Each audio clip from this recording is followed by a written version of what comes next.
लेकिन आप समझ जाना, हाथ में संविधान और मुंह में हिंदुस्तान। बाबा साहब के संविधान का पहला आर्टिकल कहता है इंडिया दैट इज भारत, या हिंदुस्तान नहीं है। तो तुम कौन सा हिंदुस्तान कह रहे हो भाई? या तो हमें मूर्ख बना रहे हो या खुद मूर्ख हो। खुद मूर्ख तो हो नहीं सकते, क्योंकि इतने बड़े घराने से आते हो, इतना बड़ा राजनीतिक अनुभव है, तो खुद तो मूर्ख हो नहीं सकते। हमें मूर्ख बनाने का काम कर रहे हो। लेकिन अब हम भी बहुत मूर्ख बन लिए, अब मूर्ख नहीं बनेंगे। या तो सही लाइन पे आ जाओ, और सही लाइन पे नहीं आओगे तो तुम्हें भी ठिकाने लगा देंगे। और वही पार्टी के लोग मोदी जी को वोट चोर तो कहते हैं, नारा तो देते हैं वोट चोर गद्दी छोड़, लेकिन हम उनसे पूछना चाहते हैं ये नारा कब दोगे कि ईवीएम बंद करो, ईवीएम बैन करो। आज हम एक बहुत बड़े उद्देश्य के लिए यहां पर जमा हुए हैं। कोई इवेंट नहीं है, ये कोई उत्सव नहीं है, कोई प्रोग्राम नहीं है कि हम आए और चले गए। ये जो कार्यक्रम महीने 2 महीने की मेहनत करके यहां पर आयोजित किया गया है, इसके पीछे एक बड़ा मकसद है। जो बातें यहां पर हमारे तमाम वक्ताओं ने आपको बताई, हिंदी बोलने वालों की हमको समझ में आई, बाकी वालों की थोड़ी कम समझ में आई, लेकिन भावनात्मक और बॉडी लैंग्वेज से हमें पता चला कि वे लोग भी हमारी समस्याओं के समाधान पर बात कर रहे हैं।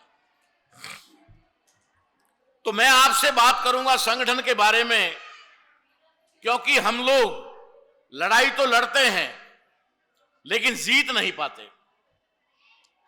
लड़ाई तो हम हर दिन लड़ रहे हैं, ऐसा कोई दिन नहीं है जिस दिन हम लड़ाई ना लड़ रहे हो। कहीं मान सम्मान के लिए, कहीं रोजी रोटी के लिए, कहीं पर इलाज के लिए, कहीं शिक्षा के लिए, कहीं अपने क्या बोलते हैं रहने की जगह के लिए, घर बार के लिए, हर जगह हम लड़ रहे हैं, लेकिन हम जीत नहीं पा रहे हैं। नहीं जीत पा रहे हैं तो क्यों नहीं जीत पा रहे हैं? इसके पीछे एक बहुत बड़ा रीजन है, वो मैं आप लोगों को इस अवसर पर बताना चाहता हूं। मेरी वैसे इधर उधर की बातें करने की आदत कम है, मैं उद्देश्य पे ही आके बात करता हूं। जिस भारतीय भीमसेना की और बी श्याम सुंदर साहब की हम बात कर रहे हैं, बी श्याम सुंदर साहब ने एक ऑर्गेनाइजेशन बनाया और उस ऑर्गेनाइजेशन का नाम रखा भारतीय भीमसेना, जिसका विश्लेषण हम कई बार कर चुके हैं कि कोई भी संगठन का नाम बनता है तो शब्दों से बनता है, और ये नाम भी बना है तो संगठन का नाम बना है, शब्दों से बना है, जिसमें एक शब्द है भारतीय, दूसरा शब्द है भीम, और तीसरा शब्द है सेना। भीम का मतलब यहां पर कोई महाभारत वाले भीम से नहीं है, महाभारत वाले भीम से नहीं है, ये हमारे बाबा साहब भीमराव अंबेडकर के नाम से भीम। इससे साबित होता है कि ये ऑर्गेनाइजेशन बाबा साहब अंबेडकर को समर्पित है और उनके मिशन को समर्पित है, उनके आंदोलन को समर्पित है, उनके जीवन संघर्ष को समर्पित है।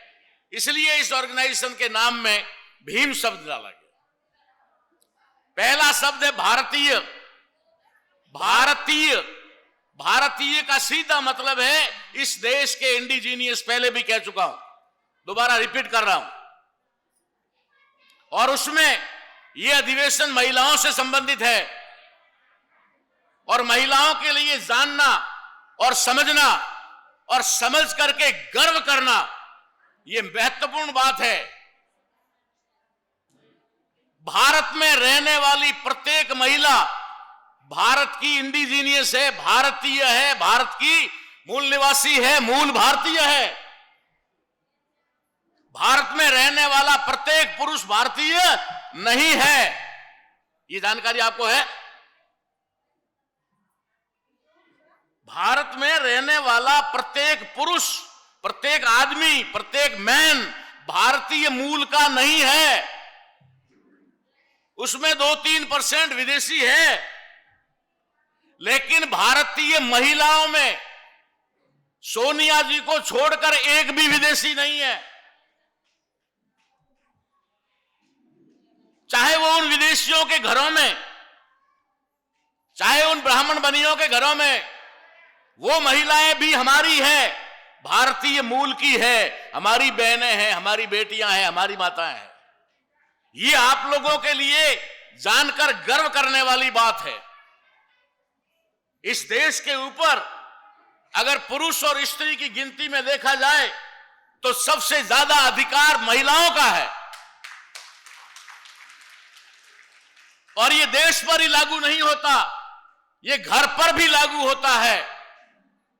हमारे पूर्वजों ने कहा था, घर तो महिलाओं के होते हैं, पुरुष तो पेड़ी का प्रावणा होता है, यानी कि पुरुष तो घर के गेट तक है, बाकी पूरी जिम्मेदारी किसकी है? महिलाओं की है। बच्चों का पालना, पोसना, बड़ा करना, शिक्षा, संस्कार देना, ये महिलाओं की जिम्मेदारी है। तो घर से लेकर देश तक और आबादी में कहें तो 100% महिलाएं भारतीय मूल की होने की वजह से ये पूरे देश में सबसे बड़ा अधिकारी अगर कोई देश का है तो भारत की महिलाएं हैं। क्या इस बात का एहसास हमें है? मैंने मेरे पहले भाषण में कहा था कि एक को छोड़कर सभी माताओं और बहनों, ये एक बीच में बैठी है, अभी इसको ऊपर ले आए थोड़ा। हमें सम्मान देना चाहिए। हमने फैसला कर दिया कि बाबा साहब अंबेडकर के साथ में अगर रमाबाई रह सकती है, राष्ट्रपिता ज्योतिबा फूले के साथ में सावित्रीबाई फूले रह सकती है, तो मेरे साथ ये क्यों नहीं रह सकती? मैंने इनको भी समझाया कि ये लड़ाई मेरी अकेले की नहीं है, ये लड़ाई तुम्हारी भी है। तो मैं आपको समझाना चाहता था कि आज आप इस जिम्मेदारी के पद पर हैं। आज इस हॉल में मात्र एक श्रोता बनकर के आप नहीं हैं, या कोई भीड़ का हिस्सा बनकर के आप यहां नहीं हैं। आप आने वाले देश के निर्माण करता हैं, आप आने वाले देश का भविष्य बदलने वाले लोग हैं। आज मैं कहना चाहता हूं, पहला तो उन पुरुषों को सैल्यूट करता हूं जिन पुरुषों ने अपने घर की महिलाओं को इस कार्यक्रम में पूरे दिन के लिए आने के लिए आजादी दे दी। उन पुरुषों को मैं सैल्यूट करता हूं। और एक ऐसी महिला को भी सैल्यूट करना चाहता हूं, शायद वो यहां है या नहीं है, लेकिन उस महिला को भी सैल्यूट करना चाहता हूं जिसने महादेव कामले जैसे आदमी को छुट्टा छोड़ दिया, जाओ काम करो, जाओ मिशन का काम करो, आजाद हो तुम, मैं घर की जिम्मेदारी निभाऊंगी, तुम जाओ। तो कहीं पर भी दुनिया में एक दूसरे के बिना हम अधूरे हैं। स्त्री और पुरुष दोनों मिलकर के जब काम करते हैं तभी जाकर के सफलता मिलती है, चाहे वो राष्ट्र निर्माण की हो, चाहे परिवार निर्माण की हो। इसलिए हम लोगों को आज यहां एक कैडर की तरह उपस्थित रहना है, एक कार्यकर्ता की हैसियत से उपस्थित रहना है, एक पदाधिकारी की हैसियत से उपस्थित रहना है। और मुझे लग रहा है कि 99% ये भूमिका निभाने में आप सफल रही हैं। हाँ, कुछ बहनों को जरूरत कोई आवश्यक काम होगा तो कुछ 1%, 2% चली गई, कोई नहीं, लेकिन आपने मेरा निवेदन स्वीकार किया और आखिरी समय तक बैठे हैं। 4:30 का टाइम था, 5 बज गया। वक्त कुछ भी नहीं है, 5 से 5:30 ही बज जाएगा, 6 भी बज जाएगा, कोई फर्क नहीं पड़ता है, लेकिन ये दिन लौट कर नहीं आएगा। ताराराम मेहना, सावित्रीबाई फूले हर दिन आपके बीच में नहीं आएंगे। हमें साल में 1 या 2 बार का मौका मिलता है। अभी मैं गाड़ी से आया हूं तो मेरा 35 से 40 लाख का खर्चा, 1000 का खर्चा हुआ है। डीजल और डीजल से आगे टोल टैक्स चला जाता है, फिर मेंटेनेंस, रहने का, बीच में रुकने का मिलगा करके। तो अगर हम इतना खर्चा करके यहां आते हैं और आने के बाद में अगर कोई 2 बातें हम नहीं कह पाए और आप समझ नहीं पाओ तो हमारे आने का कोई मतलब नहीं और आपके आज के दिन का कोई मतलब नहीं। इसलिए मैं निवेदन करना चाहूंगा आपसे कि आखिर में बाबा साहब अंबेडकर के अनुयायी बी श्याम सुंदर साहब को एक ऑर्गेनाइजेशन बनाने की आवश्यकता क्यों पड़ी? जब बाबा साहब अंबेडकर इतने सफल व्यक्ति हो गए थे, बाबा साहब अंबेडकर ने इस देश को संविधान दे दिया था, बाबा साहब अंबेडकर ने एक रास्ता दे दिया था और बहुत सारे संगठन भी दे दिए थे। शेड्यूल कास्ट फेडरेशन दे दिया था, आरपीआई नाम का राजनीतिक दल दे दिया था, धम्म के नाम पर भी संगठन दे दिया था, सारा कुछ दे दिया था। लेकिन बाबा साहब के जाने के 12 साल बाद में, शायद 12 हो गए होंगे, शायद 56 4 12 साल बाद में बाबा साहब के एक अनुयायी को एक ऑर्गेनाइजेशन निर्माण करने की आवश्यकता पड़ती है। तो उसका कारण क्या है?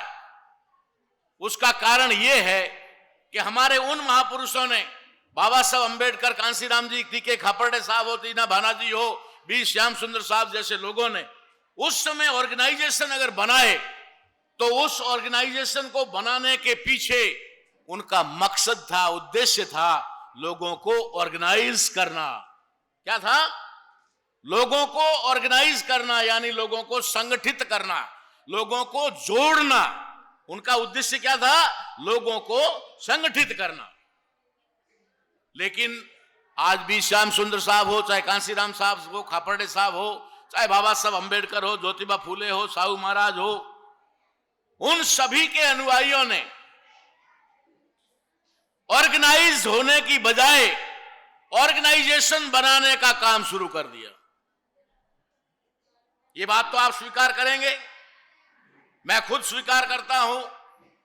मैंने मेरे जीवन में सिर्फ और सिर्फ 3 संगठनों में काम किया, चौथे संगठन में काम नहीं किया मैंने।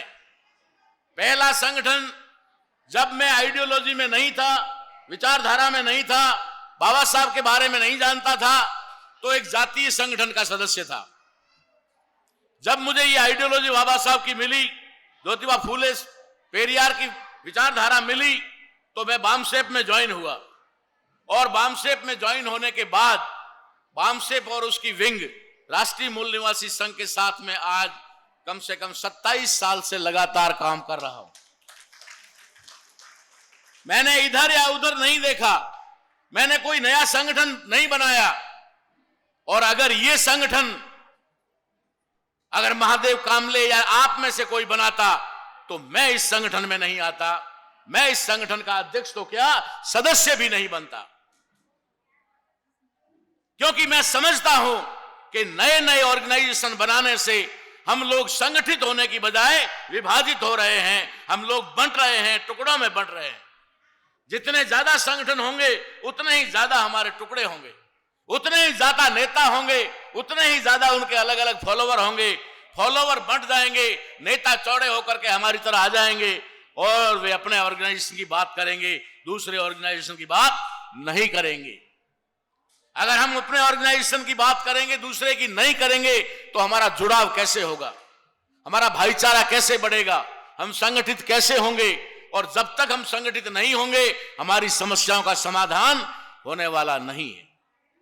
लेकिन मैंने यहां आकर के देखा कि बामसेप नाम का संगठन 1978 में बनता है, 73 में उसका बीजारोपण होता है और 1978 में बनता है।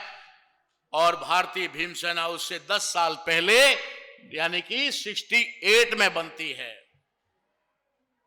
तब मैं इस संगठन से प्रभावित हुआ और मैंने सोचा कि शायद कांसीराम साहब को बी श्याम सुंदर साहब के बारे में पता नहीं होगा और बी श्याम सुंदर साहब को कांसीराम साहब के बारे में पता नहीं होगा।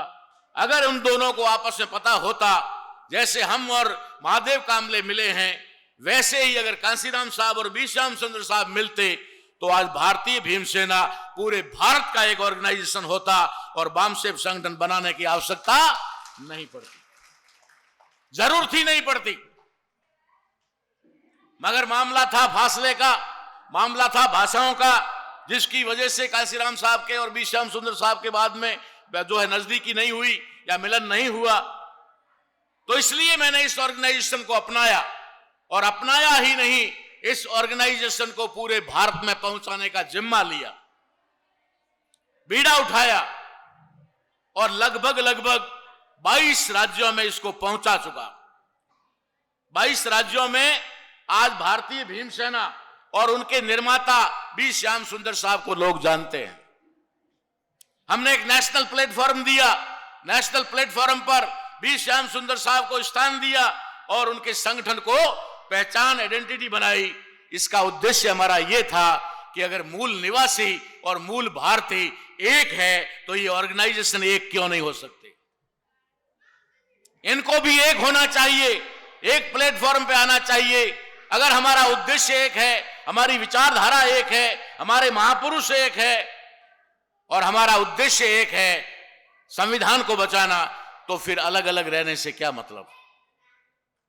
तो आप लोगों को मैं ऑर्गेनाइजेशन के बारे में ये बात कहने के लिए यहां आया कि संगठन बनाना हमारे पुरखों की मजबूरी थी कि लोगों को ऑर्गेनाइज करने के लिए एक प्लेटफॉर्म देना था। मगर आज हमारे लोगों के लिए, आज की पीढ़ी के लिए ऑर्गेनाइजेशन बनाना एक फैशन हो गया, एक फैशन हो गया। महादेव कामले जी जैसे लोग यहां पर आने वाले प्रत्येक व्यक्ति को मंच पे बोलने का मौका देने की कोशिश करते हैं। हम लोग इतना दूर से आते हैं लेकिन हमारा समय काटा जाता है, सिर्फ इसलिए काटा जाता है कि अगर कोई नया कार्यकर्ता मंच पर आकर डाइस पर बोलना सीखेगा तो वो हमारा कार्यकर्ता बनेगा। इस काम के लिए करते हैं। लेकिन होता क्या है, हमने इतना बड़ा प्लेटफॉर्म अगर किसी साधारण आदमी को दे दिया तो यहां हॉल से नीचे उतरते ही एक संगठन बनाने का सोचेगा और दूसरे ही दिन जाकर के 10 लोगों को इकट्ठा करके एक ऑर्गेनाइजेशन बनाएगा, रजिस्ट्रेशन करवाएगा, लेटर हेड लेगा, नेता बनेगा, लंबा सा कुर्ता पहन लेगा और फिर अपनी राजनीति शुरू कर देगा। यह बड़े दुख की बात है। इसलिए आज जो हमारे बीच में सावित्रीबाई फूले ने जो यहां अपील की है कि हम लोगों को अलग अलग संगठनों में रहने की बजाय एक जगह पर आना चाहिए, एक प्लेटफॉर्म पर आना चाहिए, अपने अपने बैनर, अपने अपने झंडे, अपने अपने डंडे, अपना अपना नाम, अपना अपना बैंक अकाउंट, अपना अपना ऑफिस सब रखो, यथावत रखो, कोई ऐतराज नहीं है। आप जब भी नेशनल कार्यक्रम में आओ अपना बैनर साथ लेकर आओ, अपना झंडा साथ लेकर आओ, कोई ऑब्जेक्शन नहीं है। नंबर 1, हमें कोई नया ऑर्गेनाइजेशन नहीं बनाना है। जो बन गए वो बन गए, उनको जोड़ना है, नया ऑर्गेनाइजेशन नहीं बनाना है और पुराने किसी भी ऑर्गेनाइजेशन को, संगठन को खत्म नहीं करना है, लेकिन एक प्लेटफॉर्म पर लाना है। एक प्लेटफॉर्म पर लाने के लिए प्लेटफॉर्म का नाम तो चाहिए। हमने अभी पिछले ही 4 और 5 अक्टूबर को दिल्ली के अंदर ऐसे ही लगभग 32 ऑर्गेनाइजेशन के लोगों को वहां पर आमंत्रित किया। आमंत्रित करने के बाद में हम लोगों ने वहां एक प्लेटफॉर्म तैयार किया। उस प्लेटफॉर्म का नाम रखा है IICA।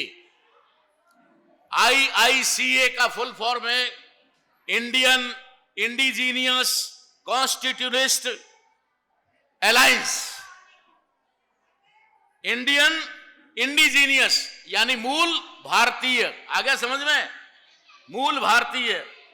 इंडियन इंडिजीनियस मूल भारतीय और संविधानवादी यानी कॉन्स्टिट्यूशनिस्ट। एक प्लेटफॉर्म, एक गठबंधन हमने बनाया और उस गठबंधन के तहत IICA के नाम बैनर तले 26, 27, 28 और 29 तारीख को आपके पड़ोस में, ज्यादा दूर नहीं, कामले जी की इनकी अपील के ऊपर ही हम लोगों ने नागपुर में अधिवेशन रखा है। नागपुर में अधिवेशन रखा है और उस अधिवेशन में हमारा टारगेट है 100 संगठनों के लोगों को वहां लाना। अब कितने आ सकते हैं अलग बात है, लेकिन 100 संगठनों के लोगों को हमने वहां लाने का प्लान किया हुआ है। तो नागपुर में हम लोग 26, 27, 28 और 29 को IICA का अधिवेशन लेकर के फिर लोगों को जिम्मेदारी देकर के अलग अलग जिलों में, अलग अलग राज्यों में अलग अलग तरीके से काम करने वाले समवैचारिक और कॉमन उद्देश्य वाले संगठनों को एक साथ जोड़ने का काम कर रहे हैं।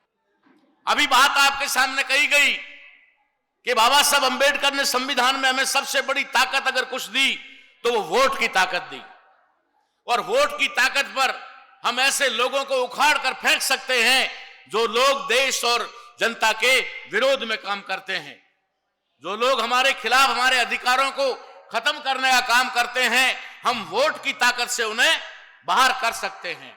लेकिन क्या आप लोगों को पता है कि अब हम हमारे वोट की ताकत पर उनको बाहर नहीं कर सकते, किसी भी कीमत पर नहीं कर सकते, और तब तक नहीं कर सकते जब तक उनके पास में ईवीएम नाम का हथियार है।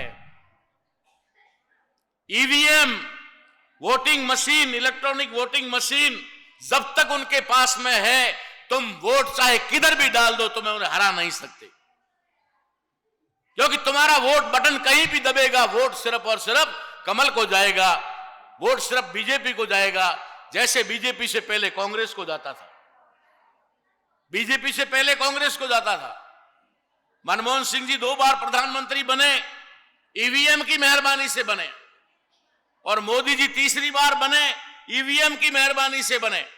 उनका आपसी गठबंधन है, उनका आपसी तालमेल है, क्योंकि दोनों ही संगठनों को चलाने वाले लोग एक ही जाति के लोग हैं, एक ही धर्म के लोग हैं, एक ही समुदाय के लोग हैं। इसलिए वो आपस में तालमेल बिठा करके 10 साल उनको राज करना है, 15 साल उनको करना है, फिर उनको करना है, हम गुस्से में आकर के कुछ भी करेंगे। लेकिन अगर आपको वोट की ताकत का सही इस्तेमाल करना है तो आपको ईवीएम को उखाड़ कर फेंकना होगा, ईवीएम का विरोध करना होगा। अभी हम लोग देख रहे हैं, मुझे कहने में कोई हर्ज नहीं है, मैं ये नहीं कह सकता या कुछ कहने की आदत नहीं है मेरी कि मैं किसी के ऊपर आरोप लगाऊं, लेकिन बातों को समझने की जरूरत है। आज एक पार्टी का नेता जब मंचों पर आता है या पब्लिक में जाता है तो उसके हाथ में संविधान दिखता है और मुंह में हिंदुस्तान निकलता है। मैं नाम नहीं लूंगा यहां पर, लेकिन आप समझ जाना, हाथ में संविधान और मुंह में हिंदुस्तान। बाबा साहब के संविधान का पहला आर्टिकल कहता है इंडिया दैट इज भारत, या हिंदुस्तान नहीं है तो तुम कौन सा हिंदुस्तान कह रहे हो भाई? या तो हमें मूर्ख बना रहे हो या खुद मूर्ख हो। खुद मूर्ख तो हो नहीं सकते, क्योंकि इतने बड़े घराने से आते हो, इतना बड़ा राजनीतिक अनुभव है, तो खुद तो मूर्ख हो नहीं सकते, हमें मूर्ख बनाने का काम कर रहे हो। लेकिन अब हम भी बहुत मूर्ख बन लिए, अब मूर्ख नहीं बनेंगे। या तो सही लाइन पे आ जाओ, और सही लाइन पे नहीं आओगे तो तुम्हें भी ठिकाने लगा देंगे।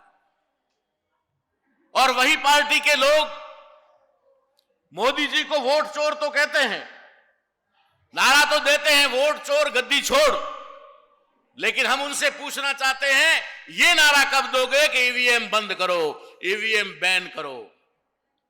क्योंकि ईवीएम बैन तुम करवा नहीं सकते, क्योंकि तुम खुद ईवीएम से ही जिंदा रहे हो, और अब जो है वो भी ईवीएम से जिंदा है। 40 सालों से आपके वोट का चोरी हो रहा है, आपको पता ही नहीं है। जब से ईवीएम आई है तब से आपका वोट चोरी हो रहा है, आपका वोट जिसको दे रहे हो उसको नहीं जा रहा है, आपको पता ही नहीं है। अगर आपको भारतीय संविधान बचाने के लिए, संविधान बचाने वाली अपनी ताकत यानी कि वोट को बचाना है, तो वोट को बचाने के लिए आपको ईवीएम का बैन करवाना होगा।